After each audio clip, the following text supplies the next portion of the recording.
Some families really do look happy if you just look at the surface and don't dig into the details. That's exactly the kind of family the Morphew family was. An ordinary family, they have a child, there's some family happiness, but that's only at first glance. In reality, Suzanne, the woman who went missing, looked quite unhappy if you look closer. And she always talked about how she wanted to separate from her husband. Especially troubling is the text message she sent to her husband. It says something like, "I'm tired of putting up with this. Let's settle everything like adults." On Sunday, May 10th, 2020, on Mother's Day, at 5:46 p.m., a neighbor reported Suzanne Morphew missing to the police. The last person to see her alive was her husband, Barry Morphew. But at first, all the accusations will be against Barry, but they'll be dropped because there wasn't enough evidence. But everything hidden comes to light. And at some point, charges were again brought against Barry for his wife's disappearance. As it turned out, he committed a very cynical and cruel crime. But to find out all the details, watch until the end.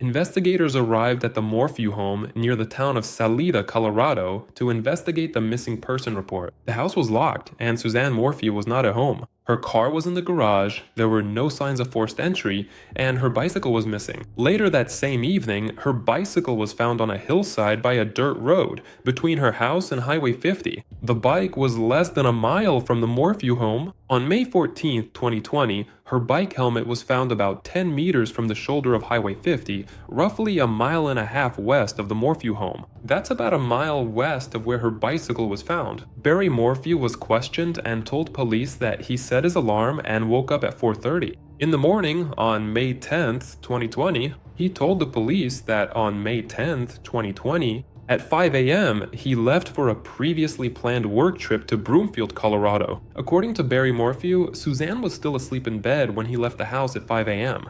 He told the police that she had planned to go for a bike ride that day. Barry stated that upon arriving in Broomfield, that morning, he checked into a hotel and soon after went to the job site. He told the police that around 5 p.m. on May 10th, 2020, he got a call from neighbors while he was at the job site in Broomfield. The neighbors told Barry that his daughters were worried because they couldn't reach Suzanne by phone. All day long, Barry asked the neighbors to check the house and in particular to look for her bike. The neighbors told him that neither Suzanne nor the bike were at the house, and then Barry asked them to call the sheriff.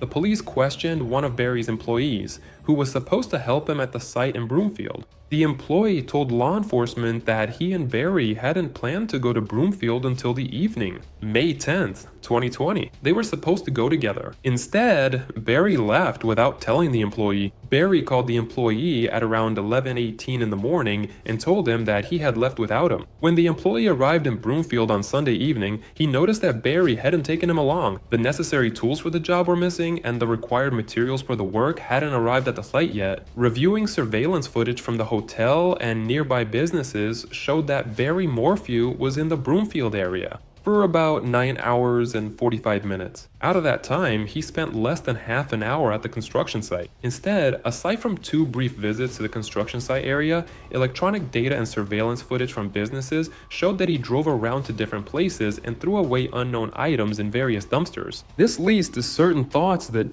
Barry is lying. Well, think for yourself. What could he be throwing away in different areas? Some trash bags? That's very strange. And your partner clearly makes it known that there are some inconsistencies. That's exactly how the police began to suspect Barry of committing the crimes. Footage from the hotel cameras then showed that Barry Morphew returned to his room and stayed there from about 12:34 p.m. to 5:55 p.m. Contrary to what he told the police, he was at the hotel, not at the site when he got the call. That his wife, Suzanne Morphew, was unresponsive and missing. During his initial interviews, Barry Morphew told law enforcement that his marriage to Suzanne was the best, and that the two of them had spent a wonderful weekend together. When Barry was asked if Suzanne would have said something different about their relationship, Barry answered no. Barry replied, "No." Barry Morphew's statements about his marriage to Suzanne did not match the accounts of other witnesses or the evidence found. Specifically, investigators learned that Suzanne had confided to people that she had been unhappy in her marriage for weeks and months leading up to her disappearance. She discussed plans for divorce from Barry Morphew with her close friend. She kept documented records of problems in the relationship, which were discovered on electronic devices and during the search of the house. Morphew. Suzanne Morphew was having a secret affair with an old acquaintance who lived out of state. She communicated with him daily through LinkedIn and WhatsApp. The last known electronic message Suzanne sent to anyone was to this man on May 9th, 2020 at 2:11 p.m., just 32 minutes before Barry Morphew returned home that day. The overall timeline of the week Suzanne Morphew disappeared shows that her disappearance coincided with her daughter's departure, the only other resident of the family home, on a pre-planned trip out of state. Because of this, Suzanne and Barry expected to be alone in the house starting May 5th, 2020 until late in the evening on May 10th, or possibly until May 11th, 2020. Suzanne went to Gunnison, Colorado on May 5th, 2020 to go on a planned trip with her sister and a friend. After May 5th, 2020, Barry and Suzanne were alone in the house. Analysis of mobile phone data. Barry showed that he had deleted Suzanne's message thread, leaving only an image of a single text message. A screenshot of this message was saved on the phone. Barry, May 6th. The image showed a message from Suzanne that said, "I've had enough. I absolutely don't care what you're doing or what you've been doing all these years. We just need to handle this like adults." And again, this leads to certain thoughts that Barry set everything up. No one's home, their daughter left, which means there won't be any witnesses. Suzanne herself said that she wanted to get a divorce. Plus, there's this message that clearly shows she's uncomfortable with her husband. It's unknown what Barry was doing during the relationship. Maybe it's about abuse, or maybe about some affairs. When you know the outcome of this case, listening to this is quite creepy. On May 11th, 2020, authorities began searching the Morphew house, a process that lasted several days. The condition of the house and the cars showed no signs of forced entry or intrusion by outsiders. Despite the lack of evidence of a break-in or unauthorized entry, law enforcement collected items that could serve as evidence, as well as swabs. DNA. The results didn't lead to any suspects among outsiders or intruders. A DNA analysis expert revealed that law enforcement provided analysts with one of the partial profiles obtained from the car's glove compartment, Suzanne Morphew, for further investigation using keyword searches. Law enforcement investigated 3 partial matches obtained from 3 separate sources in other states, but found no connection to the case. During the search of the Morphew home, law enforcement found a locked gun safe in the garage. Inside that safe, law enforcement discovered a shotgun or a tranquilizer rifle. It was located at the front of the safe. They also found packages of Pneu-Dart brand tranquilizer darts in the safe. The dart packages contained sealed subcutaneous injection needles intended for loading the darts. One of these needle caps was also found in the dryer. This was after the contents had been removed from it.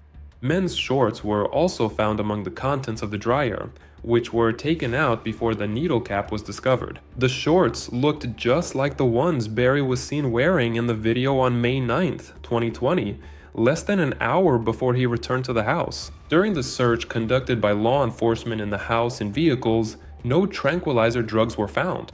The police checked numerous electronic devices and Suzanne's social media accounts, looking, among other things, for evidence that she was alive. This investigation showed that Suzanne had not communicated by email with any living person.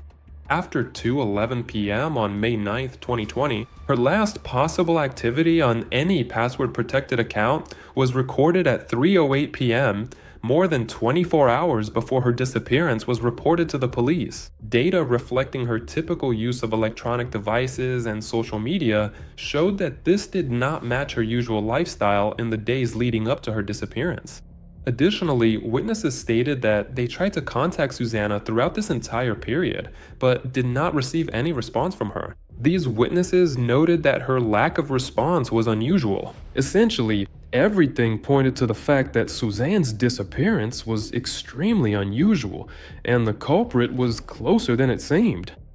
But Barry remained elusive for a long time. Barry's electronic devices were also analyzed. Downloading data from the infotainment system in Barry's truck made it possible to recover telematics data showing the location and activity of his truck at specific points in time. On May 9th and 10th, 2020, downloading data from Barry's mobile phone revealed additional information about his location. According to the data, Barry returned to the Morphew house at 2:43 p.m. on May 9th, 2020. The data did not show that his phone or truck left the house again until the morning of May 10th, 2020. Data from Barry's mobile phone recorded events related to his phone. A forensic expert determined that some of these events were actually the phone being turned off. Barry, between May 9th and 10th, 2020. Turning off a mobile device actually disables its ability to record location information, specifically the forensic expert. The expert noted that data from Barry's mobile phone showed it was turned off at 2:47:09 p.m.,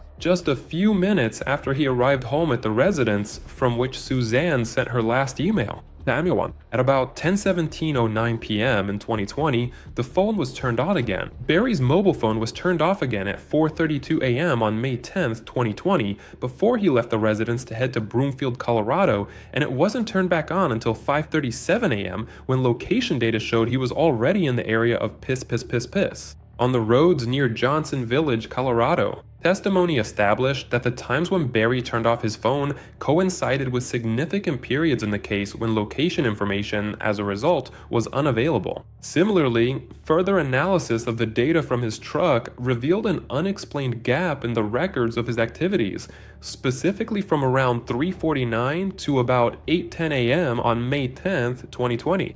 There are no records in Barry's infotainment system of any activity. The absence of truck movement data in the telematics doesn't match other facts obtained from Barry's phone records, surveillance camera footage, and Barry's own statements about his actions.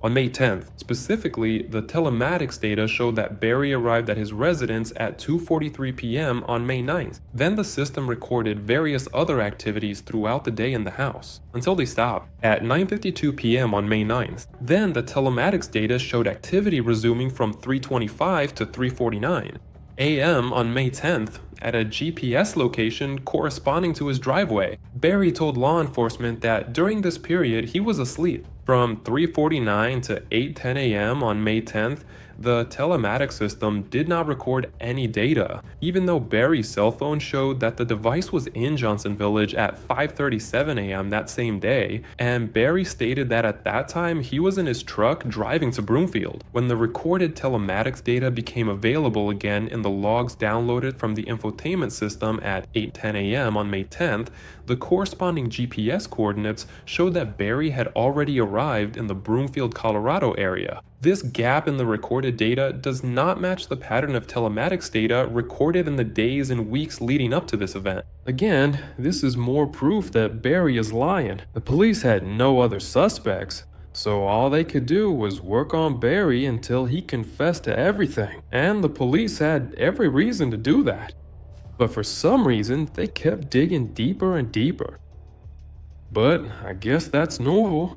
Although it bothers me that this monster remained free. Phone records for both Suzanne and Barry were analyzed by expert investigators. The FBI's CAS team analyzed the couple's phone records to determine information about the location and use of devices associated with their cell phones. Suzanne's phone records showed no signs of user activity after Barry returned home at 2:43:09 p.m. Suzanne's cell phone continued to connect via RTT data to the cell tower serving the Morphew home throughout the night of May 9th to 10th, 2020. However, these automatic data connections matched the cell tower's attempts to determine the phone's location, not any activity initiated by the device's user. After 4:23 a.m. on May 10th, Suzanne's phone stopped connecting.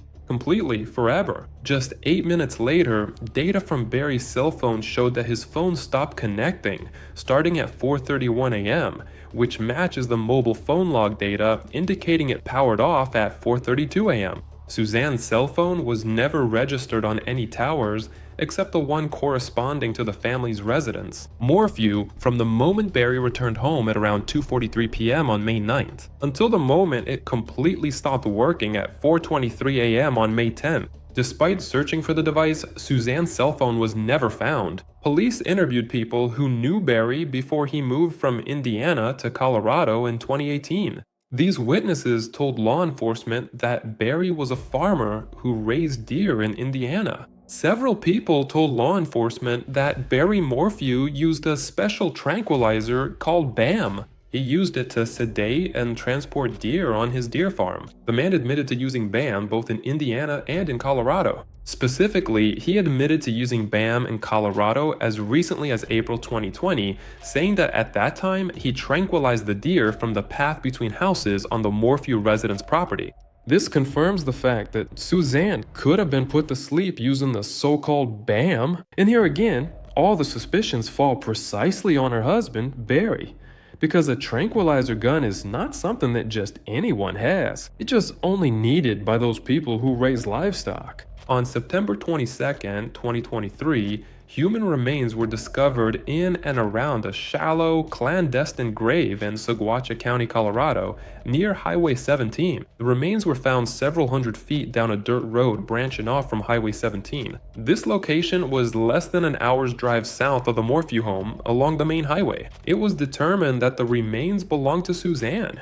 Most of her bones were found. Many of the bones were significantly discolored. Along with Suzanne's bones, law enforcement also found a cancer medication port and articles of clothing, some of which matched the cycling clothes Suzanne was known to wear. No visible signs of fatal injuries were found. All these signs that were discovered would be expected if this had been the original burial site, where decomposition took place. The forensic anthropologist stated that, based on these factors, it was unlikely that Suzanne decomposed from a fresh body to a skeleton at this location. At this site, the El Paso County Coroner's Office conducted the autopsy.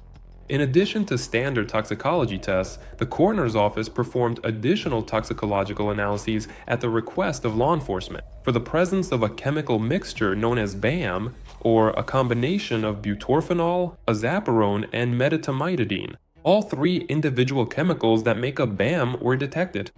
Additionally, a metabolite of butorphanol was found. The presence of this substance ruled out the possibility of post-mortem BAM contamination. The presence of the metabolite also indicated that her death did not occur immediately after exposure to BAM, since Suzanne's body had already begun to metabolize the drug before she died. The coroner's office determined the cause and manner of death as follows: homicide by undetermined means in the context of intoxication with butorphanol, azaparone, and medetomidine. A pharmacologist and a physician testified about the toxicological studies conducted to determine the presence of BAM, and the remains of Suzanne Morphew about the chemical compound itself and the possible effects this compound could have on a human being. Barry acted in a very cynical and cruel way, because he used those very same tranquilizers for the animals that he raised. And here, he decided to use them in order to immobilize his own wife. And only God knows why he chose this particular path. In every video, I say that all relationship problems should be solved by talking things out. But essentially, Barry went and made a very terrible mistake. He took his wife's life, and he also left his daughter an orphan. Why an orphan?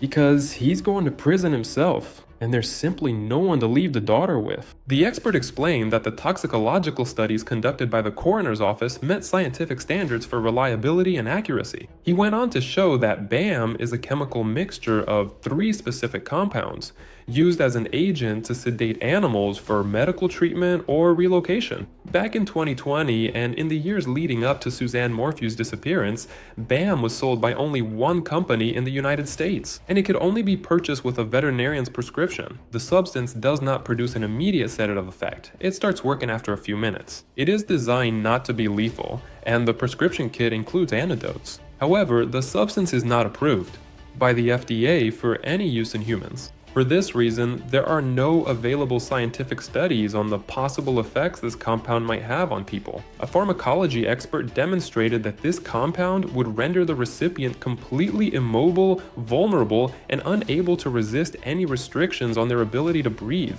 Records of BAM prescriptions associated with Barry were obtained. Records of prescriptions were also obtained for all individuals in the counties and neighboring counties where Morphew lived and where Suzanne's remains were found. These records showed that Bay received and filled several prescriptions while living in Indiana. The last purchase of this substance by prescription was made by Barry in March 2018. Barry purchased several kits, each containing multiple doses, just a few months before the Morphew family moved to Colorado.